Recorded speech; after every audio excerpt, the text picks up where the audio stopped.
ফেসবুকের নীল দুনিয়ায়, টুইটারের কিচিরমিচিরে আর ইনস্টাগ্রামের অনলাইন পল্লীতে মানুষের অবসরে বইয়ের জায়গা নাকি খুব কম। মানুষ নাকি এখন আর আগের মতো বই পড়ে না। সত্যি কি তাই? বই প্রকারদের মাঝে বইমেলার আমেজ দেখে তা কিন্তু বোঝা যায় না। নিজের পছন্দের লেখকের বইটি খুঁজতে বইমেলার প্রান্তরে ছুটে যান বইপ্রেমীরা। এদিক ওদিক ছোটাছুটি করে প্রতিটি স্টল ঘুরে ঘুরে কেনেন বই। দর্শক, আমন্ত্রণ জানাচ্ছি জাগো নিউজের বিশেষ আয়োজন বর্ণকথায়। সঙ্গে আছি আমি তাসলিমা তিথি এবং আমি আশরাফি দিবা। আজকাল এই প্রযুক্তির দুনিয়ায় মানুষ যেন বড্ড একা। চারপাশে এত মানুষ, তবু কোথাও যেন কেউ নেই। তিথি, কেমন আছেন আপনি? আমি তো খুব ভালো আছি, কিন্তু আমার প্রশ্ন হলো, প্রতিদিনই তো আমাদের দেখা হচ্ছে, আজকে হঠাৎ কেন জিজ্ঞেস করলেন? এর একটি বিশেষ কারণ আছে।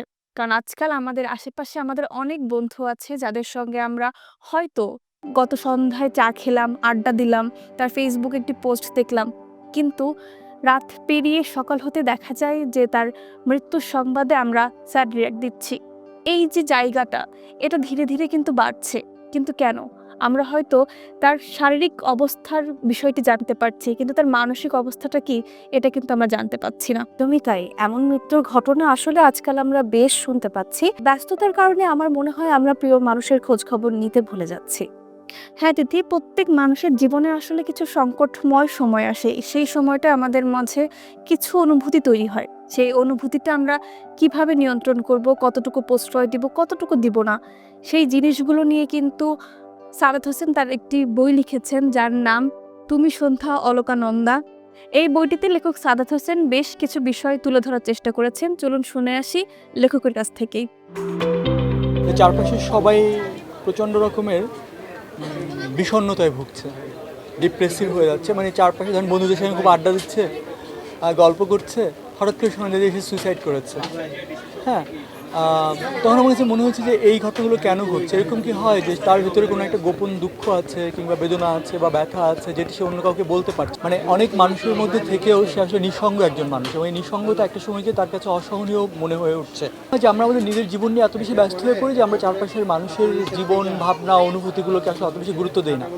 কেউ তার মনের কথা বলতে গেলে, দুঃখের কথা বলতে গেলে আমরা হয়তো হেসে উড়িয়ে দিই, বা তার হয়তো ওই সময় আমাদের যেটা হয় না, যে আমাদের শারীরিক যে স্বাস্থ্য, সেই স্বাস্থ্যটাকে আমরা যতটা গুরুত্ব দিই, আমাদের জ্বর হলে সেটা থার্মোমিটারে মাপা যায়, পেট ব্যথা হলে সেটা আমরা বুঝতে পারি, আমাদের কোথাও কেটে গেলে সেটা আমরা দেখতে পাই, কিন্তু আমাদের মনেরও কিন্তু একটা স্বাস্থ্য আছে, মেন্টাল হেলথ। সেই মানসিক স্বাস্থ্যটার কথা কিন্তু আমরা কখনো ভাবি না। সুতরাং আমার কাছে মনে হয়েছে যে এই বিষয়টা আমি একটা উপন্যাসের মধ্যে তুলে আনতে পারি। তো এই গল্পটা আসলে আমাদের প্রত্যেকের গল্প।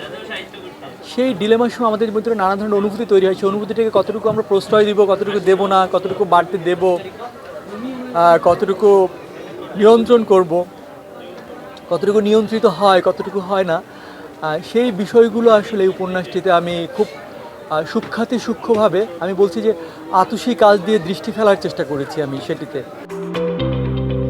আসলেই কিন্তু তাই। বই মানুষের চেতনার জগৎকে সমৃদ্ধ করে। বই মানুষের মনের অন্ধকার দূর করে, একাকিত্ব দূর করে। বইয়ের সঙ্গে পাঠকের হয় আত্মার সন্ধি। বইমেলা নিয়ে বড়দের পাশাপাশি ছোটদেরও কিন্তু আগ্রহ অনেক বেশি। বাবা মায়ের হাত ধরে শিশু প্রহরে যেমন আনন্দে মেতে ওঠে তারা, তেমনি শিশু চত্বরে যেয়ে খুঁজে খুঁজে বেছে কেনে নিজের পছন্দের বইটি। এবারও কিন্তু শিশুদের নিয়ে বেশ কিছু আয়োজন রয়েছে বইমেলায়। দর্শক, শিশুদের লার্নিং এলিমেন্ট নিয়ে স্টল সাজিয়েছে গুফি ওয়ার্ড। চলুন দেখে আসি কি আছে গুফি ওয়ার্ডে। এখানে বাচ্চারা যাতে ছবির মাধ্যমে খুব সহজে স্বরবর্ণগুলো চিনতে পারে এবং লেখা শিখতে পারে, সেই ধরনের অ্যাক্টিভিটিস করতে পারে। বইয়ের মধ্যে আনন্দের সাথে যাতে শিশু পড়ালেখা করতে পারে, এই জন্য আমাদের এই বইটি বর্ণ নিয়ে খেলি। তো তারপর আছে আমাদের ইংলিশ, যেটা অ্যালফাবেটের জন্য, প্লে উইথ অ্যালফাবেট। এটাতে রয়েছে বিভিন্ন ধরনের অ্যালফাবেটের সাথে সাথে ওই অ্যালফাবেট দিয়ে কী কী অবজেক্ট আছে ওইটা আছে, তার সাথে কালারফুল বিভিন্ন ধরনের অ্যাক্টিভিটিস আছে, যাতে বাচ্চা সুন্দরভাবে ড্রয়িংও করতে পারে এবং ওই অক্ষরটা শিখে নিতে পারে। সাথে সাথে ওই অক্ষরটা দিয়ে কোন অবজেক্টটা হয় সেটা যাতে ও সহজে বুঝে নিতে পারে। এটার জন্য আমাদের রয়েছে প্লে উইথ অ্যালফাবেট। এত সুন্দর সুন্দর বই দিবা, আমারই কিন্তু কিনে ফেলতে ইচ্ছে করছে। সত্যি, বই আনন্দের আধার, অমৃতের সুধা ভাণ্ডার। বই পড়ার একমাত্র উদ্দেশ্য শুধু জ্ঞানী হওয়াই নয়, এটি মানুষের অন্তর্দৃষ্টিকে প্রসারিত করে। কিন্তু যে চোখে আলো দেখা যায় না, সে আলো হারানো চোখ জোড়ার কাছে রবীন্দ্রনাথ, সুফিয়া কিংবা হুমায়ুন আহমেদকে দেখার আকাঙ্ক্ষা কি অপূর্ণ রয়ে যাবে?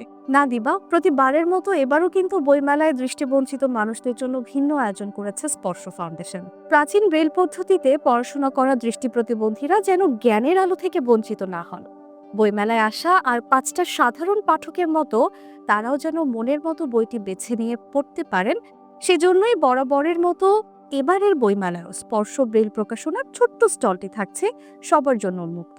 এবার কি আছে এই স্টলে, চলুন দেখে আসি রাশিদ রায়হানের প্রতিবেদনে।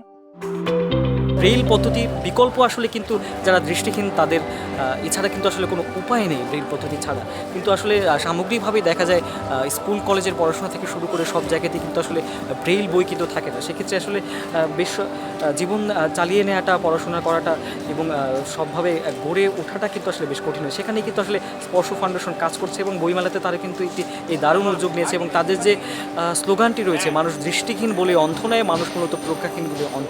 বইমেলার এই স্টলটিতে আসলে কি হচ্ছে, স্পর্শ ফাউন্ডেশন কি করছে? জি, ধন্যবাদ। স্পর্শ ফাউন্ডেশন মূলত হচ্ছে যারা দৃষ্টিজয়ী শিক্ষার্থী আছে, প্লাস যারা ব্রেইলে পড়তে পারে, দৃষ্টি প্রতিবন্ধী মানুষ, তাদের জন্য মূলত আমাদের এই স্পর্শ ব্রেইল ফাউন্ডেশন। আমরা 2008 সাল থেকে আমাদের যাত্রা শুরু হয়। 2009 সালে আমরা ফার্স্ট বইমেলায় পার্টিসিপেট করি, 2011 সালে আমরা ফার্স্ট বইমেলায় পার্টিসিপেট করি। সো 2011 সাল থেকে 2024 সাল পর্যন্ত আমাদের মোট 150টিরও অধিক ব্রেল বই প্রকাশ করেছে। আমরা আসলে মূলত কাজ করছি যারা দৃষ্টি প্রতিবন্ধী মানুষ আছেন, যারা সাহিত্য চর্চা করতে চান। আপনি জেনে থাকবেন যে পাঠ্যপুস্তকের বই সরকার সরবরাহ করে, কিন্তু সাহিত্য চর্চা নিয়ে আসলে তেমন কেউ মাথা ঘামায় না দৃষ্টি প্রতিবন্ধী মানুষের। সো আমরা যেটা চাচ্ছি যে ফ্রি অফ কস্ট, কারণ যেহেতু ব্রেল বই অনেক বেশি ব্যয়বহুল, সো ফ্রিতে হচ্ছে এই বইগুলো ভিজুয়াল ইম্পেয়ার্ড পিপলদেরকে প্রোভাইড করা। এটা হচ্ছে আমাদের মূল কাজ এই স্পর্শ ফাউন্ডেশন। আর পাশাপাশি হচ্ছে স্পর্শ ফাউন্ডেশন মূলত যারা হচ্ছে মেরিটোরিয়াস ভিজুয়াল ইম্পেয়ার্ড স্টুডেন্ট আছে তাদেরকে স্কলারশিপ প্রোভাইড করে থাকে। আর পাশাপাশি হচ্ছে আমাদের এই বইগুলো কালেক্ট করার যে প্রসিডিউর সেটা যদি একটু বলি, এখানে হচ্ছে এই মেলা চলাকালীন সময় অনেক বিভিন্ন কলেজ বিশ্ববিদ্যালয় থেকে স্টুডেন্টরা আসে, তারা হচ্ছে এখানে এসে রেজিস্ট্রেশন করে। আমরা হচ্ছে একটা নির্দিষ্ট টাইমে আমাদের হচ্ছে প্রকাশনা উৎসব হয়, প্রকাশনা উৎসব হলে আমরা হচ্ছে প্রকাশনা উৎসবের সময় এই বইগুলো আমরা তাদেরকে প্রোভাইড করি।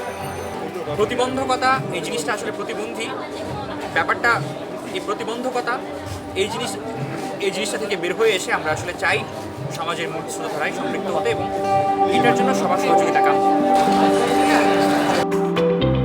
দিন যতই বদলে যাক, বইপ্রেমীদের কাছে বইমেলার আমেজ কখনো কমবে না। নতুন বইয়ের পাতার সুবাস ছুঁয়ে যাবে পাঠকের হৃদয়। কখনো প্রিয় লেখকের লেখা পড়ে হেসে উঠবে, কখনো আবার অশ্রুতে ভিজবে চোখ।